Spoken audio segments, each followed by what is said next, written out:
नमस्कार। सवाल आज का देख रहे हैं आप सब। मैं हूं आपके साथ साहिल केतनी। क्या पाकिस्तान अब खुद बातचीत की गुहार लगा रहा है? क्या भारत ने साफ संदेश दे दिया है कि आतंक और बातचीत साथ साथ नहीं चल सकते? और क्या प्रधानमंत्री नरेंद्र मोदी की सरकार अपने पुराने रुख पर अड़िग है? दरअसल भारत और पाकिस्तान के बीच कथित बैक चैनल या ट्रैक टू डिप्लोमेसी को लेकर कई तरह की चर्चाएं सामने आई, लेकिन भारत सरकार के सूत्रों ने साफ कर दिया कि पाकिस्तान के साथ किसी भी आधिकारिक ट्रैक टू बातचीत को ना तो मंजूरी दी गई है और ना ही उसका समर्थन किया गया है। सिंधु जल संधि में किसी भी तरह की रियायत देने की खबरों को पूरी तरह खारिज कर दिया गया है। उधर पाकिस्तान ने राजनीतिक विश्लेषक कमर चीमा का कहना है कि मौजूदा परिस्थितियों में प्रधानमंत्री नरेंद्र मोदी की सरकार पाकिस्तान से औपचारिक बातचीत की संभावना बहुत कम रखती है। उनका मानना है कि भारत की सुरक्षा नीति और आतंकवाद पर सख्त रुख इस फैसले की सबसे बड़ी वजह है।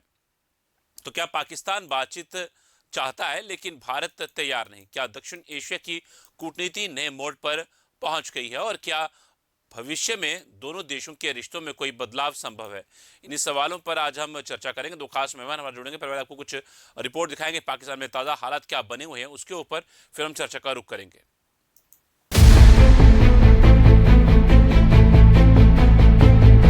पाकिस्तान इस समय राजनीतिक, आर्थिक और सुरक्षा संकटों से एक साथ जूझता नजर आ रहा है। रक्षा मंत्री ख्वाजा आसिफ के हालिया बयान के बाद देश की राजनीति में नया विवाद खड़ा हो गया है। विपक्ष ने प्रधानमंत्री शहबाज शरीफ से अपने मंत्रियों की बयानबाजी पर नियंत्रण रखने की मांग की है। वहीं पाकिस्तान अधिकृत कश्मीर में महंगाई और बुनियादी सुविधाओं को लेकर विरोध प्रदर्शन जारी है, जबकि बलूचिस्तान में भी हालिया घटनाओं के बाद असंतोष बढ़ा है।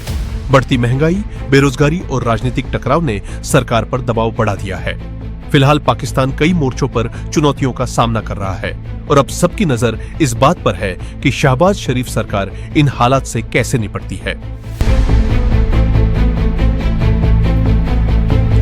कुछ ग्राफिक्स के माध्यम से भी आपको बताते हैं कि क्या क्या कुछ होने वाला है। भारत पाकिस्तान तनाव। भारत ने ट्रैक टू बातचीत की खबरों को खंडन किया है। सरकार ने किसी भी गुप्त कूटनीतिक वार्ता का समर्थन नहीं किया। सिंधु जल संधि में रियायत की खबरों को भ्रामक बताया गया है। भारत का रुख पहले जैसा सख्त और स्पष्ट बना हुआ है।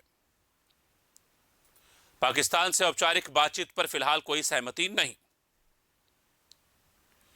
तीसरे पक्ष की मध्यस्थता स्वीकार करने से भारत ने इनकार किया। कमर चीमा बोले, मोदी सरकार बातचीत की संभावना नहीं देखती। पाकिस्तान बातचीत के लिए तैयार होने का दावा कर रहा है। पाकिस्तान में सेना और सरकार एक पेज पर होने का दावा। भारत आतंकवाद के मुद्दे पर अपना रुख नहीं बदल रहा। ट्रैक टू डिप्लोमेसी की खबरें पर नई बहस छिड़ गई है। भारत ने बैक चैनल वार्ता की अटकलों को खारिज किया है।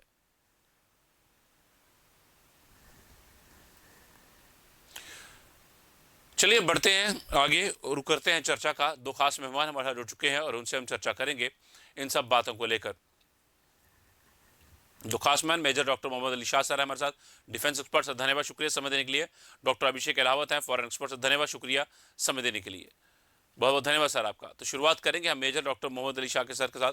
सर, भारत की वर्तमान सुरक्षा नीति कितनी प्रभावी साबित हो रही है? क्या आतंकवाद खत्म हुए बिना बातचीत संभव है कभी भी? भाई सिंपल सी बात है, हमने स्पष्ट कर दिया है कि आतंक और बातचीत साथ साथ नहीं चलेंगे। आप हथियार रख के रहो और बातचीत कर रहे हो, हम में मंजूर नहीं है। हथियार लेकर आ रहे हो और बातचीत कर रहे हो ना। अगर बात, हमने बहुत मौके दिए हैं पाकिस्तान को, ऐसी बात नहीं है। हमने प्यार से बात कर ली, कंधे पे हाथ रख के बात कर ली, डंडा मार दिया, हमने घर के में घुस के मारा, बहुत नुकसान पहुंचाया। लेकिन माफ कीजिएगा, मेरे को ऐसे शब्द इस्तेमाल करने की अच्छी लगते हैं, लेकिन कुत्ते की दुम कभी सीधी होती नहीं है। वो टेढ़ी की टेढ़ी रहेगी। आप कुछ भी कर लें, आप कितना भी कोशिश कर लें, आप तो जाहिर सी बात है। तो अभी पाकिस्तान के अंदर, ओके मैं आपको एग्जांपल देता हूं। मैं अभी आपको, अभी एक कराची के अंदर एक टेरर बॉम्ब ब्लास्ट हुआ है, ठीक है। जमात उल आहर एक टेररिस्ट ग्रुप है जो कि अक्सर अफगानिस्तान से लिंक करते हैं इसको। बेस्ड अफगानिस्तान बेस्ड तहरीक तालिबान पाकिस्तान, टीटीपी को कहते हैं। उसने जिम्मेदारी भी ले ली है और provincial headquarter paramilitary Pakistan rangers के जो कराची में है पिछले हफ्ते, उसकी भी जिम्मेदारी ली है। लेकिन जहां पर 3 पाकिस्तानी सिक्योरिटी पर्सनल और 3 आतंकी ढेर हुए थे, लेकिन जो मोहसिन नकवी हैं पाकिस्तान के इंटीरियर मिनिस्टर, उन्होंने बोला है कि हिंदुस्तान प्रॉक्सी था इसका। अरे भैया, है आपसे मामला कुछ सुलझ नहीं रहा है तो हिंदुस्तान का नाम आ जाएगा बीच में। आतंकी कौन है सब जानते, पूरी दुनिया जानती है पाकिस्तान के अंदर आतंकी फैक्ट्रियां हैं। अब क्या है कि वो उन्होंने बोला कि हम हिंदुस्तानी इन्वॉल्व थे असॉल्ट पे, जो कि जिसका कोई कोई सबूत है ही नहीं, और इस तरीके से वो अनाप शनाप की बातें कर रहे हैं। अब आप देखिए, अगर हम शांति वार्ता भी इनसे बात करें तो कैसे बात करेंगे जब मोहसिन नकवी ऐसा बयान दे रहा है, पाकिस्तान का इंटीरियर मिनिस्टर, जैसे कि हमारा होम मिनिस्टर होता है वैसे पाकिस्तान का इंटीरियर मिनिस्टर के बराबर मान लीजिए। अब क्योंकि हिंदुस्तान का रिएक्शन सुनिए आप, बड़े ग्रेसफुल डिग्निफाइड और बड़े सहूलियत से, बहुत सूझबूझ तरीके से हमने इस्लामाबाद के जो एलिगेशन जो हैं वो रिजेक्ट करे। और जो फॉरेन मिनिस्ट्री के स्पोक्स पर्सन है रणधीर जायसवाल साहब, उन्होंने बोला कि ये बेबुनियाद है, और बोला है कि पाकिस्तानी अथॉरिटीज को क्रेडिबल एक्शन टेरर इंफ्रास्ट्रक्चर उन्हीं की सरजमीन पर लेना चाहिए। और हमने पाकिस्तान की रिपोर्ट्स भी देखी हैं जहां पर वो बेबुनियाद क्या का आरोप लगा रहे हैं हिंदुस्तान के ऊपर। तो आप बताइए, जब आप बेबुनियाद का आरोप लगा रहे हैं हिंदुस्तान के ऊपर और डरते भी हैं हिंदुस्तानियों से, ठीक है, तो उनसे शांति की बात कैसे करेंगे? बिल्कुल नहीं कर सकते। आतंकी फैक्ट्रियां हैं, पल रही हैं पाकिस्तान के अंदर। हमने ऑप सिंदूर में हमने जो तमाचा लगाया, जो मार खिलाई इनको, अरे बेशर्मी की हद है? बेशर्मी की हद है। जंग हारने के बाद कभी किसी को अपना प्रमोशन करते हुए देखा है? फील्ड मार्शल आसिम मुनीर ने, जनरल आसिम मुनीर से अपने आप को फील्ड मार्शल बना दिया, जिसको हम बोलते हैं फील्ड मार्शल, जंग हारने के बाद। तो बेसिकली कभी नहीं सुधरेगा और इनसे बात करना तो बेकार है। मैं आपको बताऊं साहिल भाई, पहले मैं एक आशावादी हूं। पहले मैं भी इस उम्मीद में था, नहीं नहीं हम बात कर लेते हैं, बात से तो बात आगे बढ़ती है, हो सकता है शांति हो जाए पाकिस्तान के साथ। भैया आप लिख के ले लिए मेरे से, पत्थर पे लकीर लिखा लगा दिए, मैंने तो हार मान लिया भैया। नहीं, कुछ भी हो जाए पाकिस्तान से शांति वार्ता की बात करना ही बेकार है जी। ठीक है सर, करता हूँ रुख मैं दोबारा आपका रुख करता हूँ मैं डॉक्टर अभिषेक अलावत सर का। सर, क्या भारत पाक संबंधों में फिलहाल बातचीत की कोई वास्तविक संभावना दिखाई देती है? क्या जो ट्रैक टू डिप्लोमेसी है वर्तमान माहौल में, किस तरह समझते हैं आप इसको? साहिल जी, सर्वप्रथम आपको, मेजर साहब आपको और आपके दर्शकों को जय हिंद। और ये बड़ा प्राउड मूवमेंट है कि पाकिस्तान जो जिस तालिबान के रिटर्न होने पे अफगानिस्तान में वहां पे जश्न मनाया गया था पाकिस्तान में, आज हम वहां देखते हैं कि रोज वहां पे पटाखे फूटते हैं पाकिस्तान की बैकयार्ड में। उनके ये जो टेररिस्ट आर्मी है, पाकिस्तानी आर्मी, ये खुद में एक टेररिस्ट आर्मी है। इनकी टैक्टिक्स के बारे में मेजर साहब आपने देखा होगा, जो इन्होंने अभी अफगानिस्तान में जो हमला किया, डबल टैप अटैक जिसको कहते हैं, जिसको सबसे कायराना अटैक का एक तरीके से कहा जाता है। इनके एयरफोर्स ने पहले घरों में और मस्जिदों के ऊपर बम डाले, और उसके कुछ देर बाद दोबारा से जब रेस्क्यूअर्स, गांव वाले उन लोगों को निकाल रहे थे और रोती हुई महिलाओं बच्चों को वहां से निकाल रहे थे, तो दोबारा से उनके ऊपर बम डाले गए। तो इस तरीके की कायराना हरकत भारत सरकार ने कभी, हमारी आर्मी कभी ऐसा सोच भी नहीं सकती।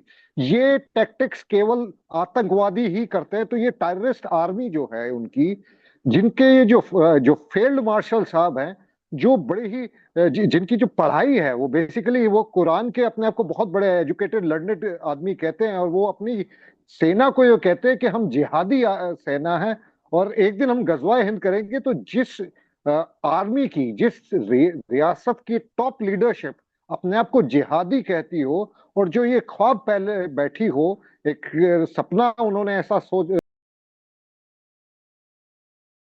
तो इन लोगों से हम क्या बात करें? हमने कई बार कोशिश की है। अटल बिहारी वाजपेयी जी के टाइम पे हमने बस लेके हम गए, उसके बदले में उन्होंने हमारी पीठ में छुरा घोंपा, कारगिल युद्ध हमने देखा। उसके बाद मोदी जी गए, मोदी जी ने भी बहुत कोशिश की। उसके बाद पठानकोट हुआ, उरी हुआ, हमारे साथ क्या नहीं हुआ। फिर अब इतना सब कुछ हो जाने के बाद पाकिस्तान, ये उम्मीद वहां पे हैं कुछ ऐसे लोग भी जिन्हें ऐसा लगता है कि भारत वालों को इसी तरीके से हम बार बार बेवकूफ बना सकते हैं, क्योंकि इस बार मानसून बहुत कमजोर रहने वाला है। और ये जो सिंधु जल संधि जो हमने तोड़ी है, अगर इसके ऊपर हम वर्क करते रहे तो नेक्स्ट 10 to 15 years में चाहे पाकिस्तान में फूड सिक्योरिटी का बहुत बड़ा इशू आ जाएगा। वहां पे उनकी जो नस्लें हैं वो आज की तारीख में 1500-2000 रुपए किलो आटा खरीद रही है। जी। आज की तारीख में वो कल वहां पे हो सकता है 3000-4000 रुपए किलो आटा हो जाए वहां पे। तो ये तो उनके साथ होने वाला है। देखिए, जब तक वो अपनी नीयत नहीं साफ करेंगे तब तक उनकी तरफ भारत की भी नियति बिल्कुल नहीं बदलने वाली है। हमारी कूटनीतिक और जो हमारी नीति है उनके प्रति, वो इसी तरीके से कठोर रहने वाली है। मोदी जी ने और बीजेपी ने और भारत सरकार ने कई बार कोशिश करी पाकिस्तान को माफ करने की। आपको याद होगा जब पठानकोट अटैक हुआ तो यही मोदी जी थे, इन्होंने आईएसआई को न्योता दिया। अगर आपको विश्वास नहीं है कि इसके आपसे कनेक्शन जुड़ते हैं, उनको आप बुलाया भी था।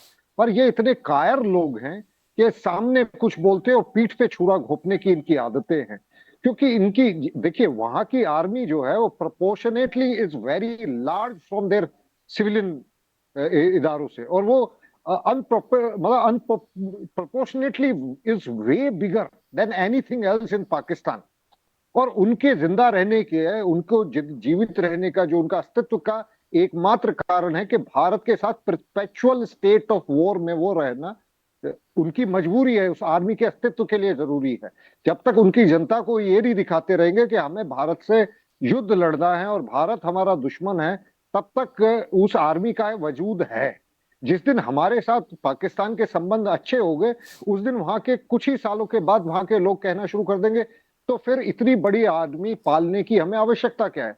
और वहां पे वो देश को आर्मी के कब्जे में है। कहने के लिए वहां पे डेमोक्रेसी, हम किससे बात करें? उनके प्राइम मिनिस्टर से, शहबाज शरीफ से बात करें?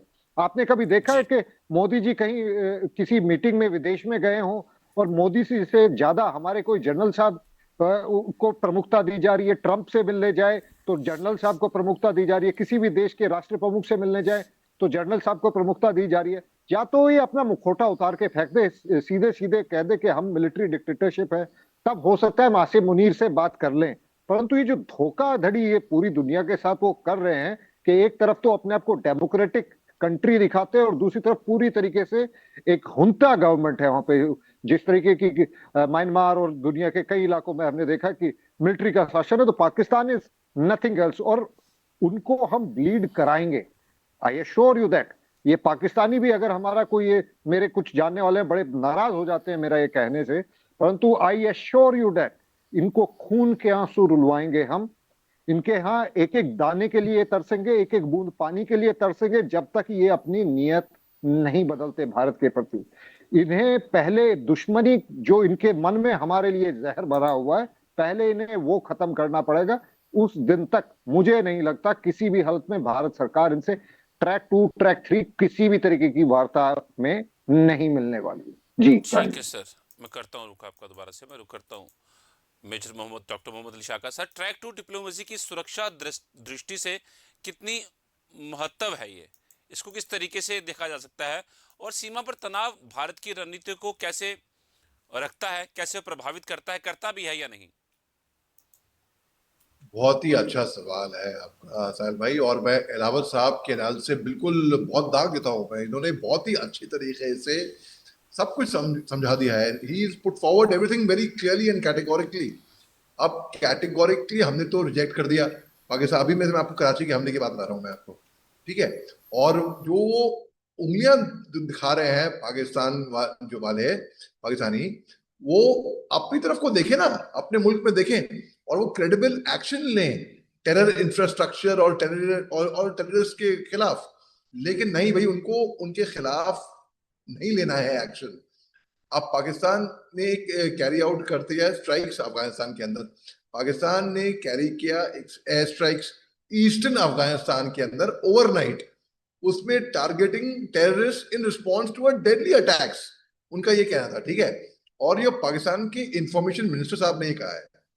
अब 3 टारगेट्स पटकिया जो कि किला पट्टिका पट्टिका, हाँ नाम, पट्टिका और कुनर में डिस्ट्रॉय हुए, और वो प्रिसिशन स्ट्राइक्स हुए। और जो इंफॉर्मेशन मिनिस्टर हैं अताउल्ला तरार, उन्होंने स्टेटमेंट में बोला है कि 3 ईस्टर्न अफगान प्रोविंस के अंदर स्ट्राइक्स हुए जहां पर 25 आतंकी ढेर हो गए। और एक ऑफेंसिव ऑल्सो भी एक लॉन्च हुआ जहां पे ground operations, border regions, targeting Jamaat ul Ahrar.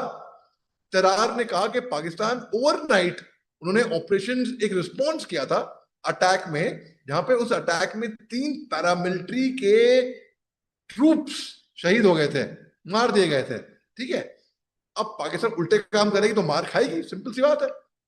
ये लोग उसको शहादत बोले, कुछ भी बोले, मगर आप अगर उल्टे काम कर रहे हो तो मार खाओगे भैया।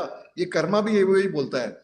अब जो सदर्न सिटी है कराची की, वो शनिवार को उसने एक रीसेंट वायलेंस देखा एक बॉर्डर प्रोविंस के ऊपर। अब आप देखिए, पाकिस्तान जो है कभी सुधरेगा तो है नहीं, ये बात तो तय है ही है। आतंकी फैक्ट्री करता रहेगा और हम इनको ऐसे ही मारते रहेंगे। मैं तो कह रहा हूं, जो सिंधु जन समझौता हुआ, जो पानी के ऊपर वाटर ट्रीटी हुई इंडस वैली के ऊपर, इंडस रिवर के ऊपर, बिलावल भुट्टो जरदारी ने क्या बेहुदा बात की थी, या तो खून बहेगा या तो पानी बहेगा, और अगले दिन अपने परिवार को निकाल दिया कनाडा। इनके बड़े बड़े मिनिस्टर भगा रहे थे अपने फैमिली को विदेश में। इनके एक एमपी का वायरल हुआ था वीडियो, ऑन रिकॉर्ड है, यूट्यूब पे है अभी। वो बोलते हैं अगर हिंदुस्तान ने हमला कर दिया तो फिर मैं भाग जाऊंगा यहां से विदेश में। तो ये ऐसे तो हैं ये लोग, अब क्या उम्मीद किया जाए इनसे। और मैं तो ये बोलता हूं, जब अभी जैसे गर्मी हो गई तो पानी रोक दें, हैं, जब बारिशें शुरू हो जाएंगी ना तो इनको पानी छोड़ दें, यानी कि इनको भिगा भिगा के मारो, इनको सुखा सुखा के मारो, और जितना मार सकते हो मारो। मैं कोई नफरत की भावना से नहीं बोल रहा हूं, क्यों इसलिए बोल रहा हूं क्योंकि ये कभी सुधरेंगे नहीं, ये आतंकी भेजते रहेंगे। और हम क्यों भाई, why should we be on the receiving end, हम क्यों अब इंतजार करें। भारत की जो नीति है आतंक के खिलाफ, वो बिल्कुल सटीक और बिल्कुल सही है, और ये मजाल है इनकी हम पे नापाक नजरें डालें तो। जी ठीक है सर, मैं करता हूँ रुक दोबारा आपका, मैं रुक करता हूँ डॉक्टर अभिषेक रावत सर का। सर, पाकिस्तान की मौजूदा स्थिति भारत की नीति को प्रभावित करती भी है या नहीं? देखिए, पाकिस्तान के पास कुछ नहीं है। पाकिस्तान की केवल एक स्ट्रेटेजिक लोकेशन की वजह से, जो जिस जगह वो बैठा है, वो स्ट्रेटेजिकली वर्ल्ड की शक्तियों के लिए महत्वपूर्ण बन जाता है। जैसे कि अभी यूएस ईरान वॉर के टाइम पे ये अब्दुल्ला दीवाना बन के बीच में घुस गए कि हम जो हैं हम समझौता करेंगे, हम समझौता कराएंगे। ईरानियों ने इनको औकात दिखाई। जब फोटोप्स के टाइम पे क्या किया इन लोगों के साथ, वो हम सब ने देखा। ईरानी कैसे वहां से निकल गए इनको कह के कि हम कोई फोटो नहीं खिंचाएंगे इनके साथ। उसके बाद ये जो अफगानिस्तान की जो गवर्नमेंट के साथ ये अपने आप को बहुत इंपॉर्टेंट दिखा रहे, देखिए कुछ नहीं है। चाइना ने इसकी तालिबान और इनके बीच में समझौता कराने की कोशिश की थी। मार्च के महीने में ये गए थे, जनरल साहब चाइना गए थे, चाइना में बैठ के इनके बीच में सुलह कराने की कोशिश करी थी। अपना घर इनसे संभल नहीं रहा है। मैं जानना चाहता हूं, ये जो एक्सट्रीमिस्ट पोजीशन है, ये जो अपने आप को मोर देन मुल्ला बना के, मतलब सऊदी सुधर गए, अरब कंट्री सुधर गई, वो एक्सट्रीमिस्ट नहीं रहे बिल्कुल भी। उनके यहाँ ये कहते, इन्होंने पहले तो अपनी जनरेशन्स के अंदर एक एक्सट्रीम व्यू ऑफ इस्लाम घुसाया, जो आज के वर्ल्ड व्यू से कहीं तक भी मैच नहीं खाता। ये टीटीपी क्या थी, किसने बनाई ये टीटीपी, किसने ट्रेन किए लोग, ये इन्होंने ही बनाए थे, इन्होंने ही ट्रेन किए थे। तालिबान को किसने बनाया था, इन्होंने ही बनाया था, इन्होंने ही ट्रेन किए थे। जब तक ये भारत को, रशिया को और दूसरे को मार रहे थे, तब तक ये लोग खुश थे। ओसामा बिन लादेन किन का दामाद बना बैठा था, इन्हीं का दामाद बना बैठा था। ये जब तक ये अपने दिमाग से ये जिहादी सोच नहीं निकालेंगे, जब तक इनके जनरल साहब, मेरे कुछ दोस्त हैं पाकिस्तानी, वो नाराज हो जाते हैं मुझसे, कहते हैं कि साहब आप वो नहीं चाहते, हमारे बीच में से पीस नहीं चाहते। मैंने कहा पीस मैं चाहता हूँ मैं, किसको आदमी कोई मरता है किसको पसंद होता है, नहीं आता है। कल को तुम्हारे ऊपर बम गिर जाएगा, तुम मर जाओगे मेरे दोस्त, तो मुझे बड़ा दुख होगा, बहुत अफसोस होगा। परंतु हकीकत ये है कि तुम्हारी सेना और जो तुम्हारे जो रूलिंग क्लास है, वो धर्म के नाम का चूर्ण आपकी जनता को चटा रही है, आपकी जनता को टेररिस्ट बना के कैनन फोडर की तरह यूज कर रही है, और वो उनसे तब तक खुश रहते हैं जब तक वो भारत के ऊपर हमला करते रहते हैं। तो तुमने सांप पाले, उन सांपों को जहरीला बनाया, आज वो तुम्हें काट रहे हैं। हमें तो पैसे फेंकने, चंद पैसे के फेंकने। वो लोगों को पाकिस्तान की जो हुक्मरान है, ये किसी इस्लाम को नहीं मानते। इनके यहाँ शराब पूरी पी जाती है, छक्के लोग शराब पीते हैं, इनकी रूलिंग क्लास इस्लाम के किसी नियम को ये नहीं मानते। ये केवल वहां के गरीब कमजोर जनता जो है उसको कैनन फोडर की तरह इस्तेमाल करती है। इनके किसी के बच्चे पाकिस्तान में नहीं पढ़ते, सब यूएस कनाडा और वहां पे सेट है। इनका एक भी जनरल साहब रिटायर होने के बाद पाकिस्तान में नहीं रहता। इनके सब फौजी अफसर जो हैं विदेश में भाग जाते हैं, अपनी सेटिंग करके रखते हैं। ये लोग वो कायराना कौम वहां पे राज कर रही है। जब तक ये कायर वहां पे राज करेंगे, जब तक ये तब तक भारत चाहकर भी, हम अगर कितने भी खुश मिजाजी रख लें, कितना भी हम बढ़िया उस उम्मीद रखें कि ये आज सुधरेंगे किस दिन, पर जब तक ये रूलिंग क्लास वहां पे रहेगी तब तक वहां से कोई समझौते की कहीं से कहीं तक भी कोई संभावना नहीं है। साहिल जी, ये हमारे देश के सभी लोगों को समझ लेना चाहिए। ये जो वहां पे इस्लाम के ठेकेदार अपने आप को कहते हैं, इस्लाम के ठेकेदार बने बैठे हैं, कुछ हमारे देश में भी ऐसे लोग हैं जो वाकई में मानते हैं कि इस्लाम का चूर्ण, ये असली इस्लामिक लोग हैं। हकीकत यह है कि गरीब आदमी को, जो भारत में भी टेररिस्ट एक्टिविटीज करते, कोई मौलानाओं के बच्चे नहीं करते। जो बड़ा मौलाना है, अगर उसके 10 बच्चे हैं उसमें से एक भी बच्चा इस काम में नहीं लगेगा। ये हमेशा गरीब मजदूर, गरीब किसान के बच्चे को बहलाएंगे, उसको इस्लाम का चूर्ण चटाएंगे। और कश्मीर में हमने देखा था किस तरीके से इन्होंने अनपढ़ गंवार लोगों का इस्तेमाल किया, उनको इस्लाम के नाम पर कितने दिनों तक हमारा कश्मीर इन्होंने जलाया है। और हमको स्ट्रॉन्ग हैंड से ही उसको खत्म करना पड़ा, आग को बुझाने के लिए हमें स्ट्रॉन्ग हैंड का इस्तेमाल करना पड़ा। आज की तारीख में भारत सरकार ये समझ चुकी है कि जब तक ये इस्लामिक कट्टरता का पाठ पढ़ाया जाएगा और उसका एपिसेंटर पाकिस्तान रहेगा पूरी दुनिया में, आप दुनिया में कितने भी टेररिस्ट अटैक्स उठा लीजिए वर्ल्ड वाइड, उसके तार कहीं ना कहीं पाकिस्तान से जाके जुड़ते हैं। तो पाकिस्तान, लंदन में देखिए ग्रूमिंग गैंग्स 99% सब पाकिस्तानी है, बच्चे कुचे बांग्लादेशी है। ये जो इस कट्टर इस्लाम का जो चूरन ये इंडियन सब कॉन्टिनेंट के पाकिस्तान और बांग्लादेश के मुसलमान ने खाया हुआ है ना, जब तक इसे साफ नहीं किया जाएगा, अफसोस के साथ कहना पड़ेगा कि इसकी कीमत हम तो चुका ही रहे हैं। हम तो 70-75 साल से इनके टैक्स झेल ही रहे हैं, पर अब हम इनको उसके कई गुना जवाब देंगे। टॉक्स का तो कहीं से कहीं तक मतलब ही नहीं है। जी सर।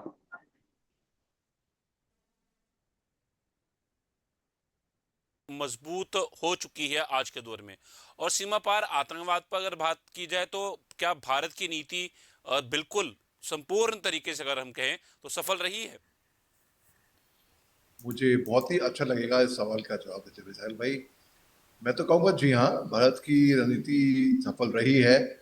इसलिए क्योंकि देखिए, जो भी हमने आगे की कार्रवाई करी है, जो भी हमने एक्शन प्लान्स करे हैं, उसका रिजल्ट निकल कर आया है। हमने पिछले साल पहलगाम हमले के बाद, हाँ, हमें इंतजार नहीं करना चाहिए था पहलगाम हमले कि ऐसा क्यों हो, वो अब हम जाग गए हैं। अब हम क्यों इंतजार करें दोबारा कोई पुलवामा पहलगाम कोई घटना घट जाए, उससे पहले ही हम उसको प्रिएम्प्ट कर दें, हम उससे पहले ही बोल दें any act of terrorism in our soil is act of war. हमने तो बहुत सही दिया है। तो भारत आतंक के लिए नो टॉलरेंस है बेसिकली, बिल्कुल। पाकिस्तान के अंदर टॉलरेंस बहुत है आतंक के लिए। वो आतंकिस्तान ये है, जैसे कि अभी जमात उल अहार उन्होंने बोला कि 9 अटैकर थे जो पाकिस्तान में जो अटैक हुआ है उसके बारे में, जहां पर एक आतंकी ने रैम कर दिया अपनी गाड़ी, अपनी जो एक्सप्लोजिव्स के साथ भरी हुई थी, हेडक्वार्टर ऑफ पाकिस्तानी रेंजर्स में, पोर्ट ऑफ कराची में। कराची पोर्ट है ना, जैसे कि इस्लामाबाद को एक लैंड जमीनी जगह है, और कराची जैसे कि बम्बई पोर्ट हो गया, इस्लामाबाद जैसे दिल्ली हो गया वैसे।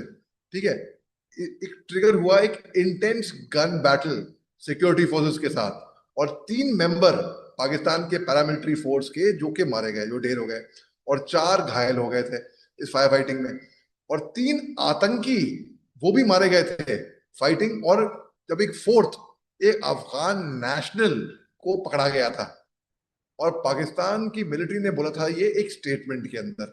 लेकिन देखिए साहिल भाई, जब ये पाकिस्तान की सिक्योरिटी फोर्सेस जब वो टारगेट कर रही हैं अक्रॉस द कंट्री, हैं, पाकिस्तान ने कैरी आउट करा है एक सीरीज के एयर स्ट्राइक्स अफगानिस्तान के अंदर पिछले कुछ चंद महीनों में।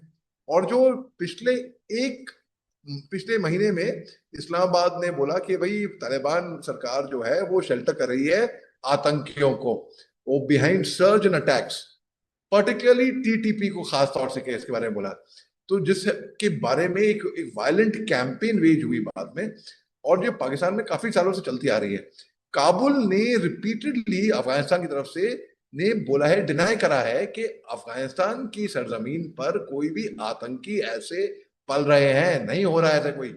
और पाकिस्तानी एयर स्ट्राइक्स जो हैं उन्होंने सिविलियंस को मारा है वहां पर, और जो बॉर्डर है जो नेबर्स के बीच में वो रिमेन हुआ है लार्जली क्लोज्ड, और एक फ्लेयर अप और एक वायलेंस हुआ था अक्टूबर में फ्रीइंग बायलैटरल ट्रेड को लेकर, बंद हुआ था बायलैटरल ट्रेड।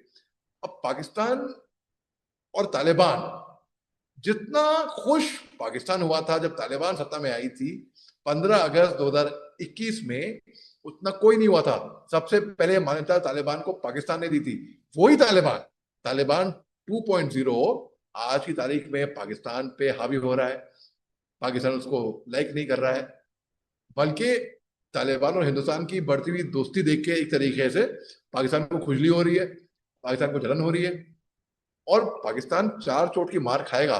साहिल भाई मैं ये कह के समाप्त करूंगा, पाकिस्तान के हालात देखिए आप, गरीबी, भूखमरी, ये भिखारी कटोरा लेकर जाते हैं, ये मैं नहीं कह रहा हूं, ना आप कह रहे हैं ना इलावा साहब ने बोला है, ये शहबाज शरीफ उनके वजीर आजम ने बोला है कि अब हम भिखारी का कटोरा लेकर फील्ड मार्शल आसिम मुनीर और मैं दरबदर नहीं जाएंगे, हैं, क्योंकि ये चीन में गए थे, 5 दिन रहकर आए, तमाचा मारा, और वहां के जी जिनपिंग ने बोला चल भग भग यहां से, आ जाते हैं कहां कहां से पैसे मांगने के लिए। तो इस तरीके से पाकिस्तान जहां जाता है जलील होता है। अब अब देखिए, अब इसीलिए ही पाकिस्तान आज इस स्थिति में है। और मैं ये कह के समाप्त करूंगा कि आपने गौर किया है, पार्क में जब कोई गिर जाता है ना, तो 4-6 लोग दौड़ते हुए हर जगह दिशा से आते हैं बचाने के लिए, अरे लगी तो नहीं, क्या हो गया। जब पाकिस्तान पर नौबत आई थी, जब भिखारी का टोला लेकर जा रहे थे, IMF से कर्जा नहीं मिल रहा था, पिछले साल की बात है ये, फरवरी में, 1 फरवरी से लेकर 10 फरवरी तक इनकी 10 मेंबर की टीम आई थी IMF से, कर्जा नहीं मिला था इनको, ठिंगा दिखा के चले गए थे, और बोला था हम जूम मीटिंग पे कर लेंगे। क्यों कोई पाकिस्तान के साथ खड़ा नहीं था? इनके मुसलमान मुल्क जो हैं, इनके जो दोस्त हैं जो मिडिल ईस्ट में, वो कहाँ थे? क्यों कोई मदद करने नहीं आया? इनका जो बड़ा भाई जिसको मानते हैं चीन, उसने क्यों मदद नहीं करी? उन्होंने बोला या बीबी पैसा, चीन ने बोला, जब क्योंकि इनके डैम में इंजीनियर मर गए थे चीन ने। तो कौन इनके पास, कौन इनके साथ खड़ा होएगा भैया? दिखावा के लिए हाँ, तुर्की आया, अजरबैजान आया, ऑफ सिंदूर के टाइम की बात है ये, मगर हकीकत में इस्लामाबाद टॉक्स जो हैं वो फेल हो गए थे। आप देख लिए, जो पाकिस्तानी हैं वो बोलते बड़े सीधे भाई ऑपरेशन सिंदूर के बाद हमने ये किया, वो किया, फलाना धमकाना, कुछ नहीं किया, तमाचा मार के हरा दिया इनको। बेशर्म तो है ही है, झूठ बोलने में माहिर है ही है। तो इसलिए मैं बोलता हूं कि हालांकि ऑप सिंदूर हमने जीता, इस पर कोई शक की बात नहीं है, लेकिन कहीं ना कहीं मीडिया नरेटिव में ये थोड़ा हमसे आगे निकल गया है झूठ बोलने में। जी साहिल भाई। ठीक है सर, मैं करता हूँ डॉक्टर अभिषेक अलावा सरकार। सर, क्या कूटनीति और सैन्य तैयारी साथ साथ चल सकती हैं? भविष्य में भारत की प्राथमिक सुरक्षा चुनौतियां क्या हो सकती हैं, और क्या मौजूदा हालात में बातचीत भारत के हित में हो भी सकती है कभी, जिस तरह की बातें निकल के सामने आ रही हैं, और जो श्रीलंका की बात भी हो रही थी? देखिए, हमारे आसपास जितनी भी फोर्ट लाइंस हैं, वहां पे कुछ ना कुछ तो हमारे दुश्मन काम करते ही रहते हैं। तो जो हमारे दुश्मन है उसमें मैं अकेले चाइना को नहीं कहूंगा, US को भी मैं अपना दोस्त मुल्क नहीं कहता। हमारे उसके साथ रेसिप्रोकेटिंग वो भी नहीं है।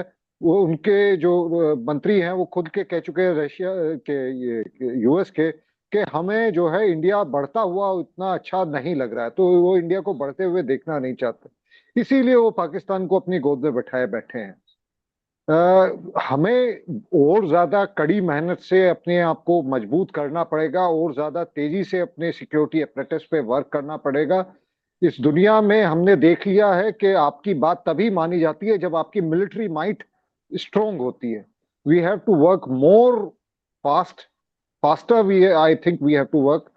और ग्रोथ तो डिप्लोमेटिकली हमारे श्रीलंका से आज की तारीख में संबंध अच्छे हैं। जब भी उनकी हालत खराब हुई तो हमने उनकी मदद करी।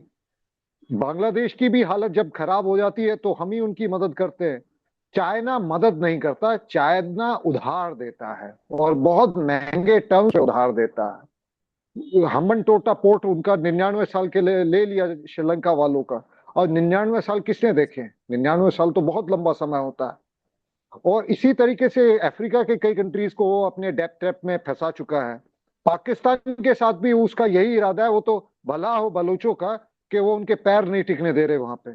बलोचों ने अपनी जो फाइट जिस तरीके से इतने बर्बर मिलिट्री शासन के सामने, मैं अपने बलोच भाइयों को दाद देना चाहूंगा कि जिस तरीके से उन्होंने पाकिस्तान की आर्मी के नाकों चने चबवा रखे हैं, वो कमांडेबल है। वो की महिलाओं को मैं बहुत इस बात के लिए दाद देना चाहूंगा कि हम भले ही उनकी अभी इतने ताकतवर नहीं हुए कि उनकी पैसे से या हथियारों से मदद कर सकें, पर हमारा इमोशनल सपोर्ट हमेशा उनके लिए रहेगा। और जहां भी हम भारत को संभव होगा या हम जैसे लोगों को संभव होगा, हम बलोच की लिबरेशन का मुद्दा उठाते रहेंगे। ये पाकिस्तान के साथ हमारे तभी संबंध अच्छे हो पाएंगे जब पाकिस्तान नाम की जगह नहीं बचेगी। जब ये 4-5 प्रोविंसेस में बढ़ जाएगा तो हम शायद बलोचों से अपने संबंध अच्छे कर ले, सिंधियों से अच्छे कर ले, पख्तूनख्वा वालों से अच्छे कर ले।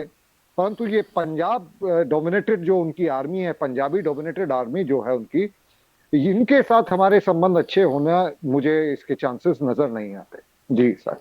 ठीक है सर, आपने काफ़ी अहम बातें रखी हैं आप दोनों ने। आप दोनों का बहुत बहुत धन्यवाद, शुक्रिया हमें समय देने के लिए। डॉक्टर मोहम्मद अली शाह सर आपका भी धन्यवाद, शुक्रिया समय देने के लिए। डॉक्टर अभिषेक लावत सर आपका धन्यवाद, शुक्रिया समय देने के लिए। तो फिलहाल तस्वीर बिल्कुल साफ है, पाकिस्तान बातचीत की इच्छा जताता दिखाई दे रहा है, लेकिन भारत अपने घोषित रुख पर कायम है। नई दिल्ली का संदेश यही है कि आतंकवाद और बातचीत साथ साथ नहीं चल सकते। ऐसे में भविष्य की किसी भी पहल का रास्ता सीमा पार सुरक्षा हालात और पाकिस्तान के व्यवहार पर निर्भर करेगा। क्या आने वाले समय में दोनों देशों के रिश्तों में कोई नई शुरुआत होगी या मौजूदा गतिरोध जारी रहेगा, इसका जवाब वक्त देगा। फिलहाल के लिए इतना ही। आप देखते रहिए द अर्थ न्यूज़। मुझे दीजिए इजाजत, नमस्कार।